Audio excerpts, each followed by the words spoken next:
From WHYY in Philadelphia, I'm Terry Gross with Fresh Air. Today, my guest is our 44th President, Barack Obama. The first volume of his memoir, A Promised Land, has just been published. We'll talk about being the first African-American president, dealing with falsehoods like birtherism, facing obstruction in Congress, watching some of his accomplishments attacked and undone by the Trump administration, his frustrations as the Trump administration ignored the pandemic playbook Obama's administration had put into place, and his reaction to watching police attack Black Lives Matter demonstrators in Lafayette Square. Obama looks back on his presidency and comments on where we are now, coming up on Fresh Air. Support for this podcast comes from the Neubauer Family Foundation, supporting WHYY's Fresh Air and its commitment to sharing ideas and encouraging meaningful conversation. My guest is President Barack Obama, who has fulfilled another of his post-presidency goals to write his memoir. Volume 1, titled A Promised Land, was just published. In the introduction, he writes, "I confess that there have been times during the course of writing this book, as I've reflected on my presidency and all that's happened since, when I've had to ask myself whether I was too tempered in speaking the truth as I saw it, too cautious in either word or deed, convinced as I was that by appealing to what Lincoln called the better angels of our nature, I stood a greater chance of leading us in the direction of the America we've been promised. I don't know. What I can say for certain is that I'm not yet ready to abandon the possibility of America, not just for the sake of future generations, but for all humankind." He goes on to wonder if our experiment in democracy can work, to see if we can actually live up to the meaning of our creed. He writes, "The jury is still out." The book begins with his youth and ends with him fulfilling one of his goals as president, killing Osama bin Laden on May 1st, 2011, in the third year of his presidency. We recorded our interview Tuesday afternoon. President Obama, it is an honor to have you on our show. Thank you so much for coming. It's great to be on, Terry. So I want to start by asking you, do you ever wake up thinking, I wish I still had the weight of the world on my shoulders? I really don't. I tell my friends sometimes who ask me, wouldn't you have liked a third term or a fourth term, that I actually think it is a healthy aspect of our democracy that you get 8 years at most, and then it's time for some fresh legs. If somebody asked me what aspects of the job I miss, I'd say the camaraderie of an amazing team.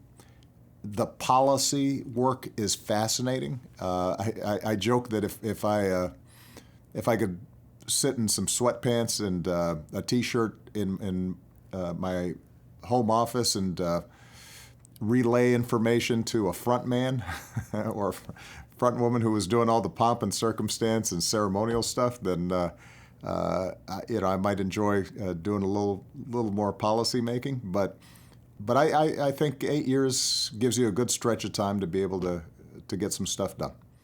So getting back to the concerns you write about in the introduction about American democracy, do you think that President Trump has broken democracy, not just because of all the norms he broke, like refusing to concede and to give President-elect, and not to give President-elect Biden access to the funding and classified information that presidents-elect are supposed to receive, but he's also opened the door for another president or elected leader to do the same thing. He set a precedent that you can do this. Maybe he won't get away with it for much longer, but he's gotten away with it so far.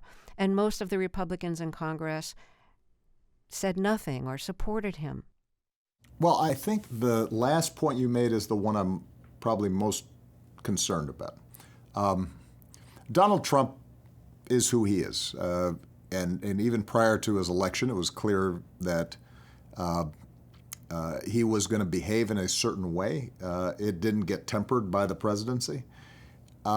What I was surprised by over the last 4 years is the complicity of other Republican elected officials and their unwillingness to call him when he was breaking norms or straining some of our democratic institutions. I don't believe democracy is broken. We just had record turnout.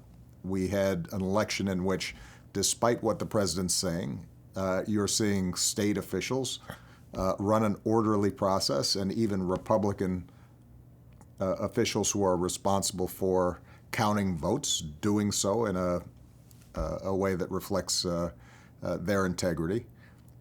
But there's no doubt that it's been strained. Donald Trump has made so many false statements, made so many baseless accusations, amplified so many conspiracy theories. For you personally, it starts with birtherism, that you were born in Kenya, that you are constitutionally ineligible to be president.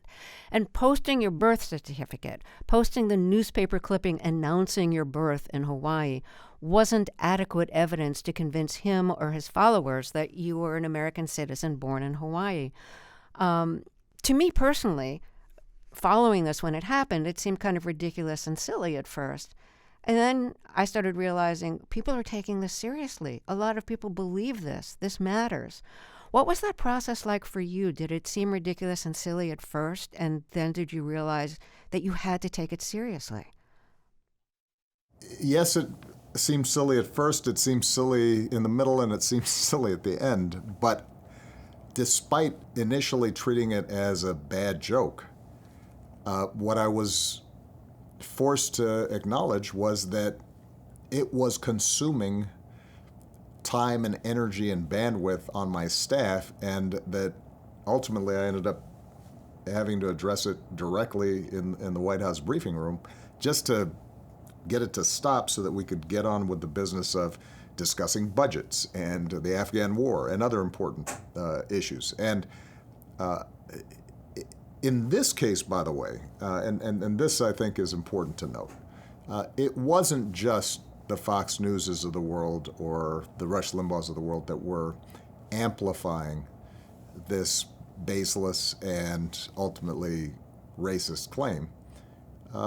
It was mainstream media. I mean, some of the same folks who were very critical now of Donald Trump and have been critical throughout his presidency regularly had him on their show because he boosted ratings, and they thought, well, you know, this is a spectacle that attracts eyeballs, and that was frustrating to me, and it gave me a sense of the danger of, you know, in this mass media environment, if somebody is willing and able to just consistently repeat a falsehood, particularly one that taps into maybe pre-existing anxieties that certain segments of the American people feel, then it can end up getting traction. And the internet's made it even worse. You know, you list some of the ridiculous claims about you that were made, and here's one I hadn't heard, that you'd been a gay prostitute. Like, where did that come from? Well, but this is my point. It doesn't come from anywhere. What you saw early on in our campaign, and this precedes Donald Trump. This is why I say Donald Trump he's been an accelerant, but he didn't cause all this. The original birther argument actually traces back to a perennial eccentric right-wing candidate in Illinois when I was running for the U.S. Senate, years before I was president. It resurfaced during my presidential run in 2008, along with notions that I had been educated at a madrasas and that I had been a drug dealer, and the one that you just mentioned. We had at times during the campaign we'd joke around and we'd list some of the latest conspiracy theories that were floating around. I think what's changed is that kind of hothouse of conspiracy theorizing, that paranoid style of politics in America, that's always been there. It's just that it wouldn't pop. What's changed is just that the barriers for that breaking out into mainstream sort of circulation, that started to, whatever those barriers were, those started to break down. The guardrails broke down during the course of my presidency, partly driven by technology, partly driven by the realization by certain politicians that, you know what, we don't get punished if we don't tell the truth, that there's no sanction against us, that if there's a lot of noise, I think Steve Bannon explicitly said, we're just going to fill up the information pipeline with excrement, and it'll get very cloudy. It doesn't really matter whether ultimately what we're saying is disproven. It creates confusion and uncertainty in the minds of voters, and that's enough for our purposes of getting power. Yeah, you don't know what's true and what's false. That's exactly right. So you write in the book that at one point during your presidency, when there were so many stressful things happening in terms of, like policy, and also you were getting so, smeared by the right, they were worried about you. And you said, why are you so worried? I'm not so stressed out. Why do you think I'm so stressed out? And Robert Gibbs, your first press secretary, said, if you watch cable news, you'd be worried about you too. And then you realized that people thought of you as the person that Fox News and other right-wing outlets was portraying. Had you not been watching Fox, and did you not want to know, and did that change at any point during your presidency? Did you want to see what was being said about you? I will say that for my own mental health, and I advised to my family members to follow the same practice, I just didn't watch broadcast news of any sort or cable news of any sort. Very rarely did I watch it. But you're right. The reason that conversation was illuminating was it wasn't just on Fox. What happens is, I think that's in the chapter I call In the Barrel.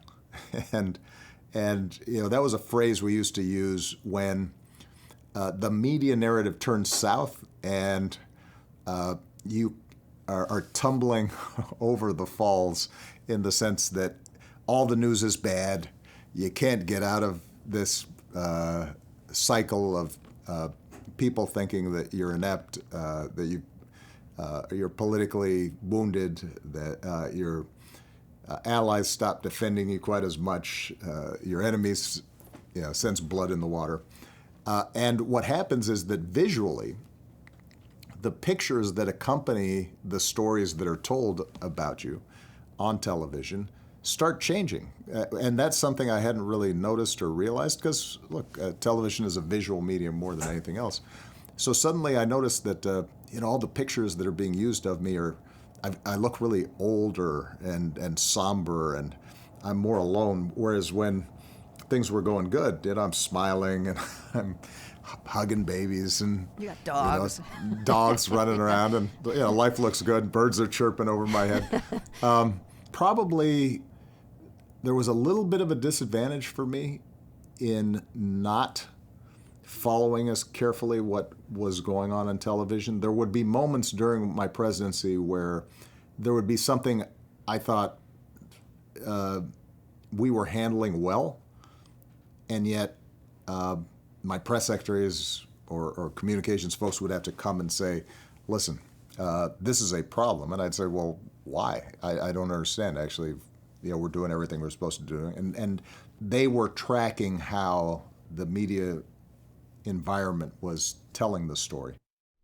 In the in the preface to your memoir, which I read an excerpt of in our introduction, you talked about the questions you had about American democracy in this time, and you wondered if you were being too cautious in word or deed when you were president. And I'm wondering if part of that was because if as a black man you felt you had to be more cautious and not show anger to avoid sparking some Americans' fears of the stereotypes of an angry black man. The kind of thing Key and Peele used to play on in their sketch about you. That was, which was one of the smarter sketches on comedy shows during my presidency. Look, I think there's some of that. There's the famous story about why Jackie Robinson was chosen by Ranch Rickey to be the first black Major League ball player. And it wasn't just because he was an outstanding baseball player. It was also because Rickey felt that Jackie Robinson had the temperament to keep his cool. And there was probably some element in how I operated that just has to do with my temperament. I'm not somebody who's quick to rise or gets too low. Some of that probably has to do with having been born in Hawaii. Yeah, you don't have a lot of reason to complain if it's 80 degrees and sunny and the beach is close by. And that's part of who I am. But part of it was, no doubt, a recognition that as a first, in this case, the first leader of the free world, that I had to get things right and that I had to make sure that when I spoke, I was reacting not out of emotion, but out of clear convictions and principles, and that I was embodying the kind of responsible leadership that I had promised. And that's probably why I write in the preface that there might have been times where I tamped down on what I was feeling in the moment in ways that by the end of my presidency I was less prone to do. I think this was partly a problem of the first couple of years where I was much more embracing of a certain way of being president. And by the end of my presidency, I was like, look, I've been to this rodeo many times. I'm going to say whatever I think about certain things. Now, I think that going to the point of race, it wasn't as if there weren't reasons for me occasionally to bite my tongue. There was evidence, in fact, that when I did speak my mind, that there was always a price to pay. When you were a candidate in the primary, the presidential primary, you needed Secret Service protection, and apparently it's not typical to get Secret Service. No, that was rare. Yeah. Yeah, that's a rare thing to get it that early, and I assume that was because of all the threats against you, many of which probably had something to do with the fact that you were a black man, that you are a black man. Describe for us what it's like to suddenly be a target like that and to have, you describe that, if you worked out, and this is when you're running for in the primary, if you worked out in a hotel gym, agents had to cover the windows with cloth to prevent a potential shooter from getting a sight line. There were bulletproof barriers inside your room when you slept there, including your bedroom at home in Chicago. And it wasn't just you. It meant if this was at home, it meant, your children had to be protected. Michelle Obama had to be protected. So tell us a little bit what it feels like to be a target like that and to know that your family is physically close to you while you are a target. I think it's important to point out that any president is a target. But you weren't president. Well, that's the difference, right? So once I'm president, then that's sort of par for the course.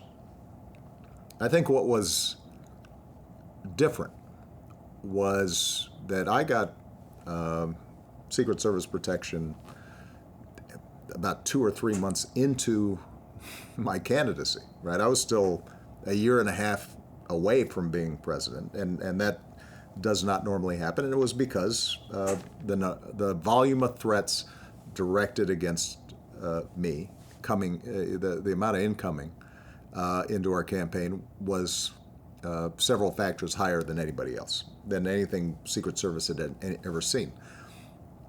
It was on the back. It's in the back of your mind when you make the decision to run, and in fact, as I write, one of the recurring conversations we'd have in the African American community when I decided to run was people expressing fear, either to me or Michelle, about the potential danger to us. Black folks were, there were a lot of black folks who were pretty sure that America's not going to have a black person as president. And look, they had seen Martin Luther King shot. They had seen Malcolm X shot. It's not as if there's not some history of violence directed at African American leaders. So I think there was a real sense of wanting to protect us. Once you decide to run, though, you can't be carrying that around with you in your head at all times. And I was very grateful and continue to be for the incredible job that Secret Service did. Once Secret Service was around you, I had confidence that they knew what they were doing, and it wasn't something that I thought about on a day-to-day basis. Let me reintroduce you again here. If you're just joining us, my guest is President Barack Obama. The first volume of his memoir has just been published. It's called A Promised Land. We'll talk more after we take a short break. This is Fresh Air. This message comes from NPR sponsor Story Point Vineyards, maker of Story Point, a new wine brand offering a collection of flavorful wines from California's best growing regions. Each Story Point varietal has a rich, layered taste profile, making it the perfect pairing for this podcast. Find out why consumers on Vivino rank Story Point among the top 3% of wines in the world. Visit StoryPointVineyards.com/freshair to purchase. As a special offer to NPR listeners, shipping is included in your online order. Let's get back to the interview I recorded Tuesday afternoon with our 44th President, Barack Obama. The first of his 2-volume memoir has just been published. It's called A Promised Land. When you became president, you were striving for bipartisanship. And then, of course, there's your famous 2004 keynote at the Democratic National Convention in 2004, in which you said, there's not a liberal America and a conservative America. There is not a black America and a white America and a Latino America and an Asian America. There's the United States of America. Then you get elected president, and Mitch McConnell says, the single most important thing we want to achieve is for President Obama to be a one-term president. You write that he even told members of his caucus not to talk with you about, I think it was the stimulus bill, like not to even talk with you. So much for bipartisanship? Yeah, that didn't work out as well as I had hoped. It was shocking to me that it happened so fast. And we're in a free fall economically when I come into office. 800,000 jobs a month are being lost. The economy is actually contracting more quickly than it did during the Great Depression. And so the assumption was, let's act fast. And we go to Mitch McConnell and we go to John Boehner and others, and we ask them, look, we need to do this. We want your input.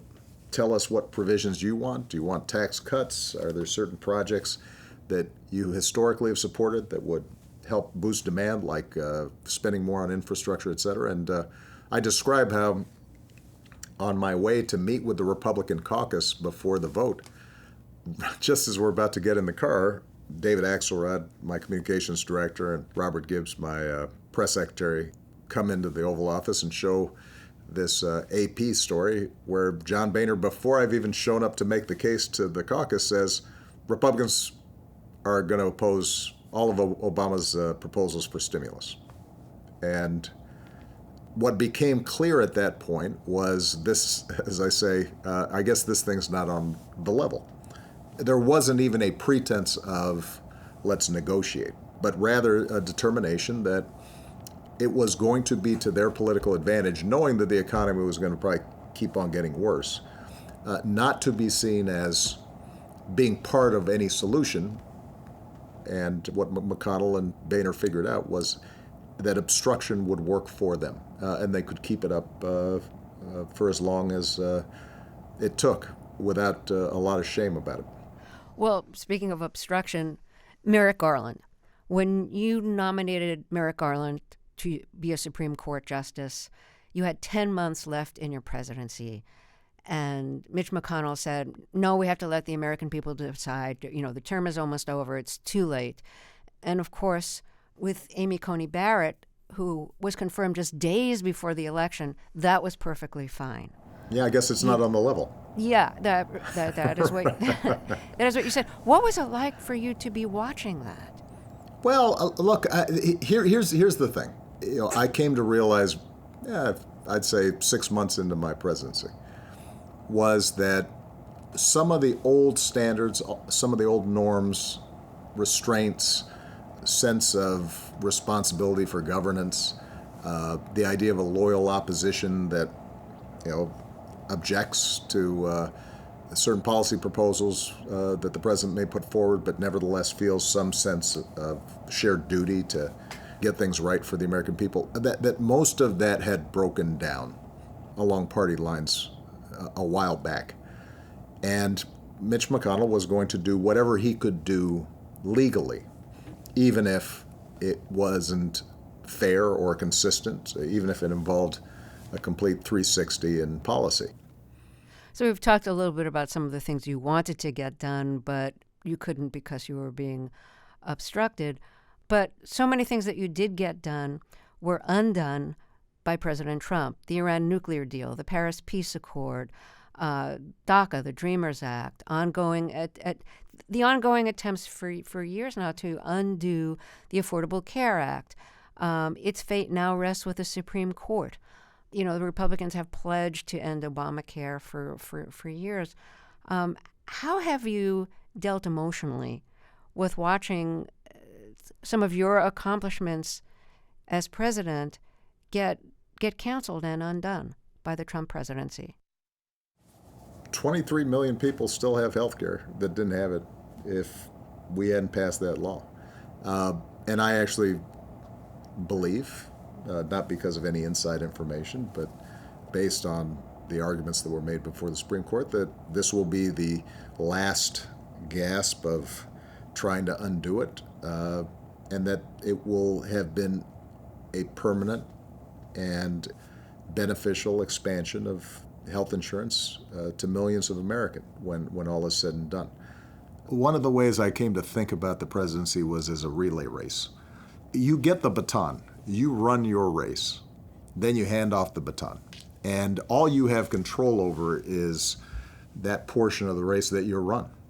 And I could say unequivocally that the country was much better off by the time I finished my race than when I started. But you understand that in a democracy, some of the steps you take can be undone. Some of them end up having more of an impact than the laws alone would assume. That doesn't mean that you don't sometimes fume about why are they doing this. There have been repeated occasions, not just with Donald Trump, but even during my presidency, where I would ask my Republican colleagues, all right, if this is not what you want, tell me what it is that you think we should be doing. Give me your healthcare plan, because I promise you, if it's better, if it's cheaper and it provides better coverage to people and it's more effective, I don't have pride of authorship. I will take your idea. And what became apparent over time was opposition to the idea, or at least the author, in this case me, rather than a particular policy outcome that they were looking for. Let me reintroduce you again here. If you're just joining us, my guest is President Barack Obama. The first volume of his memoir has just been published. It's called A Promised Land. We'll talk more after we take a short break. This is Fresh Air. On the next episode of Louder Than a Riot, what Bobby Shmurda's case reveals about how conspiracy laws are used against Black and brown defendants. A group of kids growing up in an oppressed neighborhood with no organization, making no money. It's not a gang. Listen now to the podcast, Louder Than a Riot, from NPR Music. This is Fresh Air. Let's get back to the interview I recorded Tuesday afternoon with our 44th president, Barack Obama. The first of his 2-volume memoir has just been published. It's called A Promised Land. We're facing a really bad COVID winter. Some cities are shutting down virtually, including Philadelphia, where I live. You faced the H1N1 virus, which, of course, wasn't as lethal or as contagious as COVID, but still a pretty potent virus. You dealt with Ebola. You worked on pandemic preparedness even when you were in the Senate. Were there safeguards and plans that your administration put into place to protect against the next pandemic that the Trump administration did not take advantage of? Yes. No, I mean, I think it's pretty well known. We had set up a pandemic preparedness task force inside the White House, which involved various agencies, and they would do regular tabletop exercises to figure out how we're going to respond. We put together a pandemic playbook, which we actually gave to the incoming Trump administration, indicating here are the steps that you need to take, and if in fact this ends up being an airborne virus that is highly contagious, then the steps that are going to need to be taken in advance of any development of a vaccine or any other kind of medical intervention is wearing masks, social distancing, so forth and so on. We had around the world set up a global security program in cooperation with other countries so that when we saw a virus initially emerged, we'd have an early warning system. A number of the individuals that we had assigned and were in China had been pulled back, and the Trump administration had eliminated the task force that we had inside the White House and apparently never read the playbook. So, look, as I've, I think, said publicly, any president would have had trouble with this pandemic. It is more virulent, more dangerous, more contagious than anything we've seen since the Spanish flu back in 1918. Even countries that have managed it well have still seen significant outbreaks. But, Canada's a pretty good example of what a administration or a government that is following the science and the recommendations of epidemiologists can accomplish. Canada's death rate per capita is about 39% of what ours is. And that is tens of thousands of people who would not be dead if we had been as effective as Canada was in dealing with this disease. With everything you've said and with your analogy to the relay race, still, it must be so...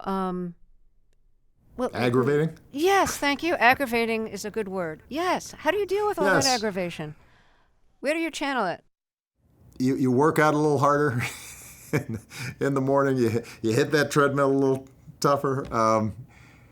One of the things that is a strength of mine, I think sometimes maybe people consider it a weakness because it frustrates them to see me not get more frustrated, is I tend to take the long view on things. And I try to remind myself that history does not just go forward, it goes sideways, it goes backwards sometimes.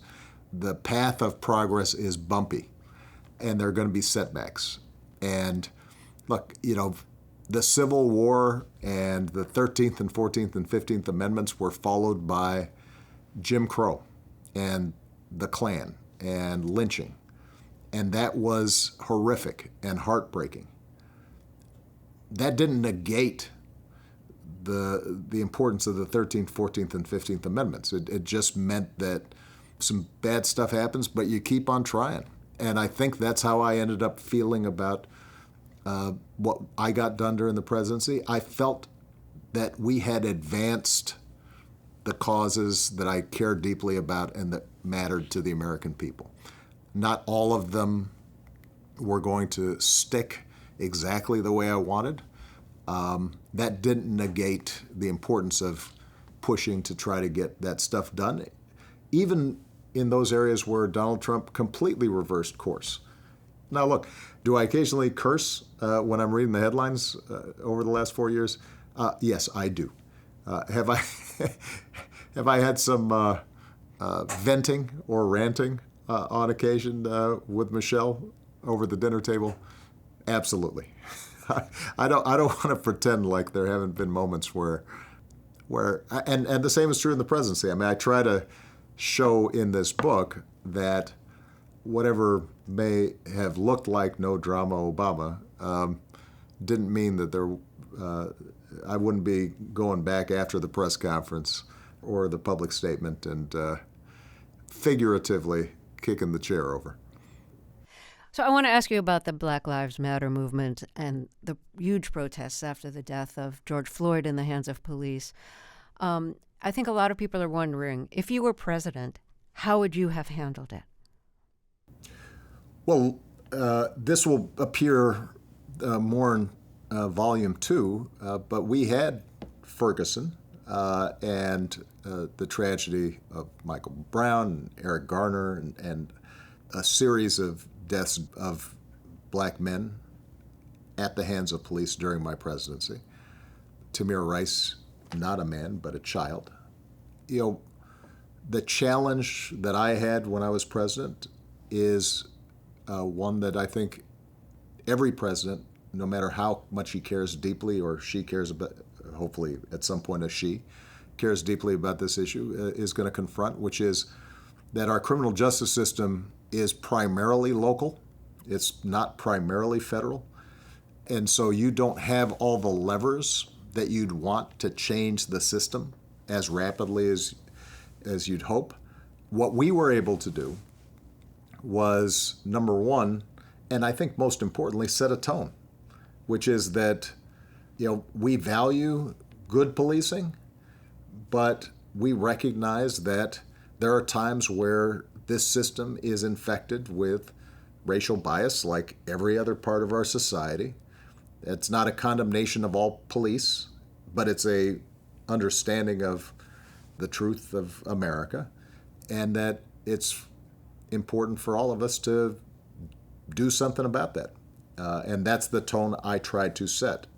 What went through your mind when you saw police attack protesters in Washington? I was outraged. And it was an example of a fundamental misunderstanding of what makes America great and special and important and exceptional. And that is our ability to uphold ideals like freedom of speech and freedom of assembly, not just as empty words, but in practice. And that the President of the United States, who's sworn to uphold the Constitution, and the various officers in government that are sworn to uphold the Constitution, that they abide by those ideals and values, even when it's not politically convenient for you to do so, even when you think it's wrong-headed. And I think one of the most worrying things I saw during the course of this presidency were efforts, ultimately I think unsuccessful, to politicize our military, to politicize our criminal justice system. And, you know, the effort, I think, in this administration to rupture that core tradition that is vital to any democracy, I think was one of the more troubling things that I saw. The same, to some degree, applies to the Justice Department, right? You don't use the levers of our prosecutorial system to go after your political enemies. And that's obviously a lesson that we learned in spades during Watergate. And a lot of these traditions of the White House staying away from prosecutorial decisions. I was scrupulous, not sending signals to Eric Holder as my Attorney General, later Loretta Lynch, about who they should prosecute, how they should prosecute, what cases they should take on, precisely because that's something like our military that should stand apart from the day-to-day political scrum that's politics in Washington. Let me reintroduce you again here. If you're just joining us, my guest is President Barack Obama. The first volume of his memoir has just been published. It's called A Promised Land. We'll talk more after we take a short break. This is Fresh Air. This message comes from NPR sponsor HBO. Don't miss the new HBO special event, Between the World and Me, inspired by the acclaimed book by Ta-Nehisi Coates, featuring powerful readings by Mahershala Ali, Angela Bassett, Jarrell Jerome, MJ Rodriguez, Black Thought, Courtney B. Vance, Susan Kelechi Watson, Oprah Winfrey, and many more. Stream the new special event on Saturday at 8 p.m. on HBO Max. If you need a break from the news, Pop Culture Happy Hour now has you covered 5 days a week. We're here to help you find new TV shows, movies, music, books, and video games to keep you company in these difficult times. Listen now to the Pop Culture Happy Hour podcast from NPR. This is Fresh Air. Let's get back to the interview I recorded Tuesday afternoon with our 44th president, Barack Obama. The first of his 2-volume memoir has just been published. It's called A Promised Land. President Trump has tweeted that his Attorney General, William Barr, should indict you for spying on the Trump campaign in 2016. Were you ever concerned that you actually would be indicted? And even if it was like the equivalent of a frivolous lawsuit, it would still be time-consuming and aggravating. I was not worried about it personally. On the other hand, various subpoenas that had been sent out by Republican House and Senate members in their various committees for ludicrous and unfounded fishing expeditions has caused some of my staff to spend time preparing for testimony that made no sense. It creates a climate of intimidation and lawlessness that was saddening. It wasn't because I was worried about my circumstance. Obviously, the notion that I was somehow like Tom Cruise in Mission Impossible, sort of rappelling down the face of Trump Tower to plant microphones was always pretty far-fetched. But it sets a tone, and that happened early on. But I want to emphasize that, again, the main difference between Donald Trump and some of the other Republicans that I portray in the book, it's more a matter of degree than of kind. Donald Trump is uninhibited and willing to say anything, even if it doesn't even sound plausible.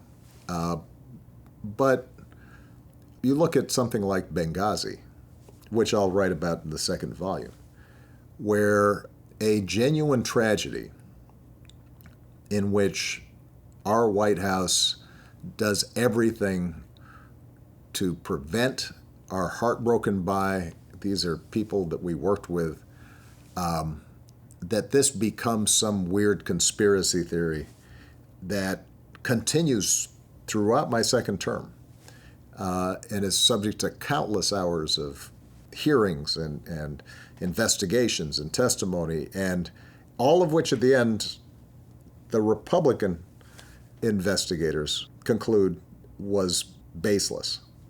That does damage to our ability to work together and does damage to our ability to make serious assessments about very real threats that are out there and that are preventable if we are cooperating and working together and doing our best to base our policy on facts and real intelligence and not just making stuff up. So just a couple of more questions. What I think is maybe the funniest moment in your book is your description that during the Deepwater Horizon massive oil spill crisis, that Trump called David Axelrod to suggest that you put Trump in charge of plugging the well to stop the leak from continuing. And when Trump was told that the well was almost sealed, then he offered to build a beautiful ballroom on White House grounds, an offer, you say, that was politely declined. What did that tell you about him? As I write about, and I think it's worth mentioning that Donald Trump doesn't appear in this book until the last chapter, effectively. He's not on my radar screen. I wasn't somebody who was regularly watching Celebrity Apprentice. Although you were being regularly accused of being from Kenya. Yeah, by that time. But that, again, that's something that happens towards the end of this book. And when he makes this offer to take over dealing with Deepwater Horizon, him taking on the whole birther thing hasn't happened yet. It indicated a degree to which he had, I guess, an estimation of himself and a desire for attention that maybe was not entirely justified. How's that? I think that's a fair assessment. I've wondered sometimes if we had let him build that ballroom, whether history might have gone differently. Which way? Which direction? Yeah, who knows? I know that at the time we weren't even redecorating the Oval Office, which traditionally you did. But since we're in the middle of the most severe recession since the 1930s, we decided I shouldn't be looking at furniture swatches when folks are trying to figure out how to hang on to their homes or their jobs. You confess in your book that as president you started smoking more, that you went from, 6 to 7, 8, 9, or 10 cigarettes a day. Now that you're not president and you don't have that as an excuse anymore, are you still smoking? No. As I mentioned, I quit the day that healthcare passes. Oh, I missed that part. Really? You yes. quit? So good that for was you. that, It's so hard to quit. No, that was 10 years ago. Wow, good. Yeah. Congratulations. I'm chewing the heck out of this Nicorette gum. And I leave these little packets lying around somewhere, and Michelle frowns when she sees them. But no, I'd made a commitment to stop. I'd stopped on and off the first tensions of the presidency, the first year. You see a little uptick, but then Malia was old enough. She started noticing, hey, Daddy, am I smelling smoke on your breath? And then you're confronted with the choice: either you're lying to your daughter, or you're setting a bad example, both of which were not acceptable. So I made a pact with myself that as soon as we got health care passed, I would stop, which had some, symbolic resonance. And in fact, I did. Stopped cold turkey. Haven't had a cigarette in 10 years. Congratulations. I really, really mean that. Thank you. Mr. President, thank you so much for talking with us. It's really been an honor to talk with you. I hope that you find the time to come back to our show when you publish your second memoir, the second volume. I will make the same promise I made before the first one. We'll get there. Oh, great. Thank you. All right. I enjoyed it. Right. Thank you, Terry. Be well. Thank you so much. Barack Obama's new memoir is called A Promised Land. We recorded our interview Tuesday afternoon.